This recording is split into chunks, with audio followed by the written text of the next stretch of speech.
halkan waxaan kusoo duubayaa gabay ka yara duwan kolley wixii hore maansooyin jiiftooyin ay ahaayeen kan isagu waa gabay gabaygaasi wuxuu leeyahay magaciisa waxaa la dhahdaa duco waalid waana gabay qof kastaana uu garanayaa qof kastoo ducaysan oo dunida guud joogan waynu aragnaa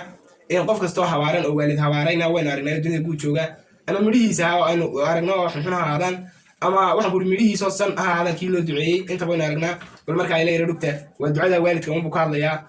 qofku siduu noqonayo ifka iyo aakhiro labaduba inay ku xidhan yihiin waalidka uu ku duceeyey ama waalidka ood duco iyo ka shaqaysata ajar sidii xadiiskii ahaa nabigeenu inuu sheegay aljannatu taxta aqdaami lummahaat waxay ku jirtaa jannadu lugaha hooyada hoosteeda ay ku jirtaa ama waxay ku jirtaa waalidka ay ku xidhan tahay marka la leeyahay waalidka hooyada aabina uu soo raacaya isaguna haddii aad duco waalid qabtana way kaa muuqan haddaad habeen waalid qabtana way kaa muuqan marka ayla dhugtaa bal ila dhegeysta wuxuu odhanayaa haddaan isku dayo inuu mariyo bal wadadii gabaygu lahaan jiray ama luuqdii gabayga kolley marka way yartahay cidda dhegeysataa waana lagaa dhegataagayaa aad ba cidi kuu dhegeysan maysa haddii aad mariso waxaa la odhanaya ninkani waxay cidlada ka qalaadaya ama gabayaya haddana gabaygu wuxuu haybad ku lahaa wax buu haybad ku lahaa gabaygu wuxuu haybad ku lahaa luuqdiisa iyo hoyaalaytankiisa bal marka haddaan isku dayo inaan mariyo wuxuu odhanayaa duco iyo dadaal wada socdaa lagu dangaadhaaye dulmi iyo waxaa laga dulkaa dira leexsan dunyo iyo adoon xoolo dhaqan dahabka hawooyin daadii wanaagoo daryeel doqoniyeelkeede gabadh ruux dumaalaa yaqaan darajaday leeday gabadh ruux dumaalaa yaqaan danabka ay leeday darajada ilaah baa baxshiyo danaha loo hayo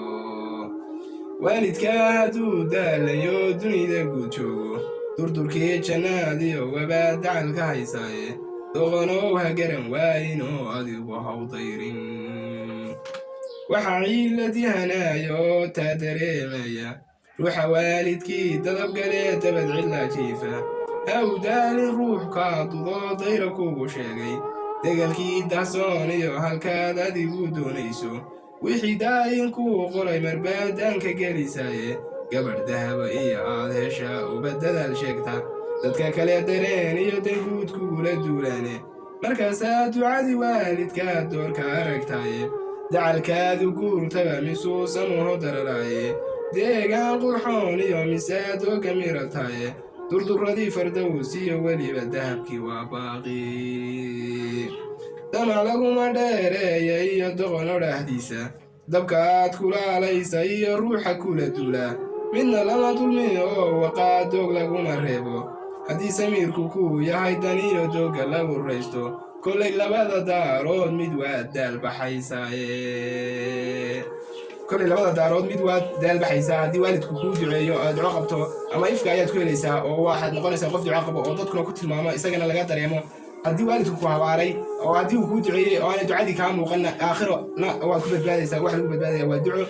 kolley labada daarood markaa mid waa daalbaxaysaa qof kastoo waalidkii ka ducaystay oo ducadii aan ifka ku aragay aakhirana waa aakhira geedka go-an u tahay waa u taalaa qof kasta oo ducada waalidkii u duceeyey oo aynu ifka ku aragno oo la sheegana way laga dhugta ee laga dareemo gabaygan halkaas kusoo